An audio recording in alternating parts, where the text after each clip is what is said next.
বুধবার বিদায়ী ভাষণ দেবেন বাইডেন। আগামী 20শে জানুয়ারি যুক্তরাষ্ট্রের 47তম প্রেসিডেন্ট হিসেবে দায়িত্ব গ্রহণ করবেন ডোনাল্ড ট্রাম্প। তার 5 দিন আগে 46তম প্রেসিডেন্ট হিসেবে জাতির উদ্দেশ্যে বিদায়ী ভাষণ দেবেন জো বাইডেন। শুক্রবার হোয়াইট হাউজের বরাত দিয়ে এ তথ্য জানিয়েছে বার্তা সংস্থা এএফপি।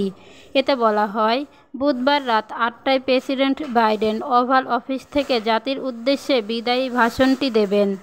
এদিকে নবনির্বাচিত মার্কিন প্রেসিডেন্ট ডোনাল্ড ট্রাম্পকে সম্প্রতি আনুষ্ঠানিকভাবে বিজয়ী হিসেবে স্বীকৃতি দিয়েছে মার্কিন কংগ্রেস।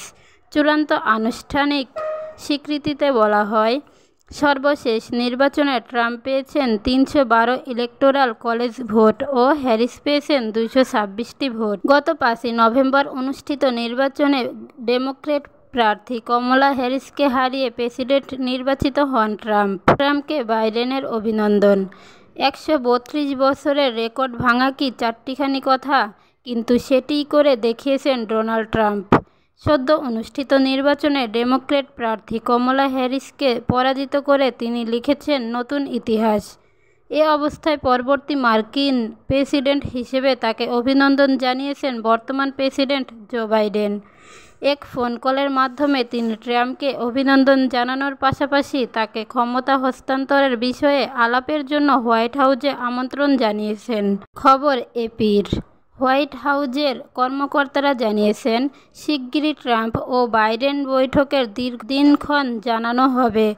এদিকে নির্বাচনের ফল ও ক্ষমতা হস্তান্তর নিয়ে বৃহস্পতিবার জাতির উদ্দেশ্যে ভাষণ দেওয়ার কথা রয়েছে বাইডেনের। 2020 সালের নির্বাচনে ট্রাম্পকে হারিয়ে হোয়াইট হাউজে জায়গা করে নিয়েছিলেন বাইডেন। এবারের নির্বাচনেও ট্রাম্পের বিরুদ্ধে তার প্রতিদ্বন্দ্বিতা করার কথা ছিল। তবে ট্রাম্পের সঙ্গে বিতর্কে হতাশাজনক পারফরমেন্সের পর দলের পরামর্শে নির্বাচন থেকে সরে দাঁড়ান তিনি। তার বদলে ডেমোক্র্যাটদের প্রার্থী হন বর্তমান সরকারে তার ডেপুটি কমলা হ্যারিস। তবে ট্রাম্পের সঙ্গে প্রেসিডেন্ট নির্বাচনে পেরে ওঠেননি তিনি।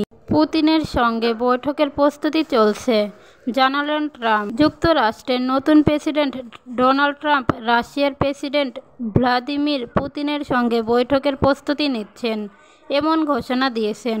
তবে এই বৈঠক কবে হবে সে ব্যাপারে তিনি কোনো সময়সীমা উল্লেখ করেননি। মার-এ-লাগোতে রিপাবলিকান গভর্নরদের সঙ্গে বৈঠকের আগে ট্রাম্প বলেন, পুতিনের সঙ্গে বৈঠকের আয়োজন করা হচ্ছে। রাশিয়া ও ইউক্রেন যুদ্ধ প্রসঙ্গে ট্রাম্প বলেন, প্রেসিডেন্ট পুতিন দেখা করতে চান, এমনকি প্রকাশ্যে। তাছাড়া আমাদের এই যুদ্ধ শেষ করতে হবে, এটি একটি রক্তাক্ত সংঘাত বলেও উল্লেখ করেন ট্রাম্প। এখানেই শেষ নয়, ট্রাম্প জানান, পুতিন ছাড়াও চীনের প্রেসিডেন্ট শি জিনপিংয়ের সঙ্গে বৈঠকের জন্য প্রস্তুতি নেওয়া হচ্ছে। ট্রাম্পের আগেও পুতিনের সঙ্গে আলোচনার ইচ্ছা প্রকাশ করেছিলেন তিনি। তখন জানিয়েছিলেন যে এটি তার দায়িত্ব গ্রহণের 6 মাসের মধ্যে হতে পারে। এখন ক্ষমতায় আসার আগেই তিনি জানালেন এই বৈঠকের প্রস্তুতির কথা।